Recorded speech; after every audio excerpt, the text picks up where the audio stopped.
Pagi baru telah tiba, malam pun berlalu. Selamat pagi ibu bapa, oma opa, dan saudara-saudaraku yang baik. Kiranya kita memasuki hari baru ini dengan pengharapan di dalam Tuhan, Sang Pemilik kehidupan yang kita kenal dalam Yesus Kristus. Firman Tuhan yang kita renungkan, 2 Timotius 1 ayat 15-16.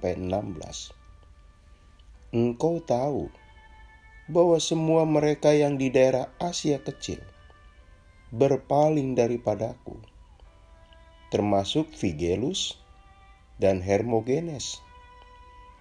Tuhan kiranya mengaruniakan rahmat-Nya kepada keluarga Onesiforus yang telah berulang-ulang menyegarkan hatiku.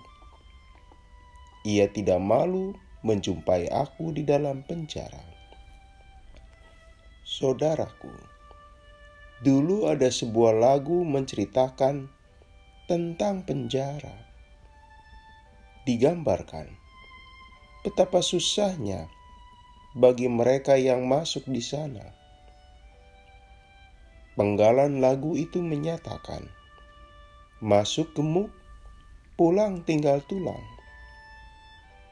Memang, menjalani hari-hari di penjara sebagai tahanan sungguh berat.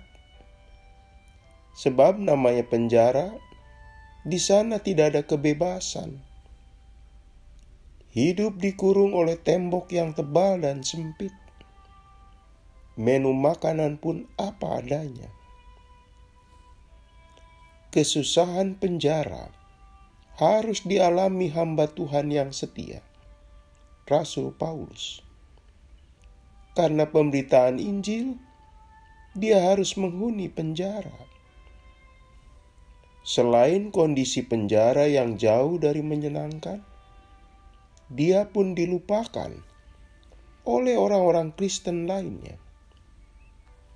Mereka tidak mengulurkan pertolongan apapun. Padahal sebelumnya ada kerjasama di antara mereka. Dan Rasul Paulus sempat merasakan keramahan mereka. Saudaraku, Rasul Paulus mengalami penderitaan ganda. Sudah di penjara, dilupakan serta ditinggalkan pula. Yang melakukan itu bukan 1-2 orang, melainkan semua orang-orang Kristen yang ada di kota Roma. Teramat berat apa yang dijalaninya. Meskipun sebagian besar orang-orang Kristen melupakan dan meninggalkannya, Rasul Paulus tidak jatuh terpuruk. Tidak jatuh lalu tidak bisa bangun lagi. Ada kekuatan yang menyegarkan jiwanya. Apakah itu? Dalam hal ini, ternyata masih ada keluarga yang tetap peduli atasnya. Ya, keluarga Onesiforus menyegarkan hatinya. Bahkan berulang kali. Di saat semua orang pergi, keluarga ini membahagiakan Rasul Paulus. Mereka tetap mau menunjukkan sikap solidernya, menemani di saat Rasul Paulus menderita dan kesepian. Saudaraku, di saat seseorang mengalami kesulitan, justru kita bisa mengenal sahabat sejati. Mana sahabat yang tulen dan mana yang loyal. Meski sama-sama berwarna kuning, di saat kita susah, kita bisa membedakan satu dengan yang lain. Demikianlah, kita bisa membedakan seorang sahabat sejati atau tidak ketika kita kesulitan. Sahabat yang sejati justru hadir di saat kita susah.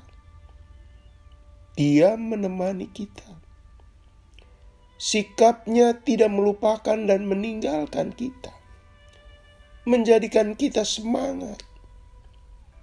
Malah, sosoknya menghadirkan sukacita di tengah perjuangan menghadapi kesulitan.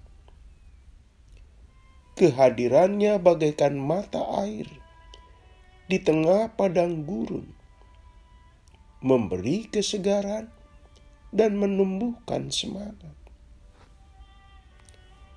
Ketika Yesus menderita dan menjalani salib, berapa orang muridnya berada di sampingnya? Tidak ada. Tidak satu pun.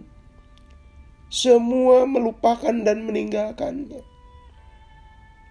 Cuma ada Simon Petrus yang terus mengikuti setiap fase atau tahapan penderitaan Yesus, Sang Guru. Tapi itu pun dari jauh. Disinilah kita bisa melihat mana murid yang tulen dan mana murid yang tidak tulen. Saudaraku, Christopher Gardner, putra seorang jutawan di Amerika Serikat, saat dia kecil bersama ayahnya, pernah hidup susah. Mereka hidup menggelandang. Setelah besar dan melimpah hartanya, Christopher ditanya, apa yang masih diingat dari pengalaman hidupnya yang dulu susah? Dia berkata, bila aku mau berangkat tidur, ada ayahku di samping kananku. Bila aku bangun pagi, ada ayah di samping kiriku. Itu yang selalu aku ingat. Artinya, di saat-saat tersulit hidupnya, ayahnya selalu mendampinginya. Dan itu yang menguatkannya. Saudaraku, alangkah baiknya dan indahnya kita bisa menguatkan dan menyegarkan hati orang yang tengah terbeban. Mari kita berdoa. Tuhan, jadikan kami bisa hadir di saat orang yang kami kenal dan kasihi tengah terpuruk, agar mereka kuat dan mempunyai hati yang bersukacita. Dalam nama Yesus kami berdoa. Amin. Selamat pagi saudaraku. Selamat memasuki hari baru. Bersama Pendeta Emeritus Supriyatno. Tuhan memberkati.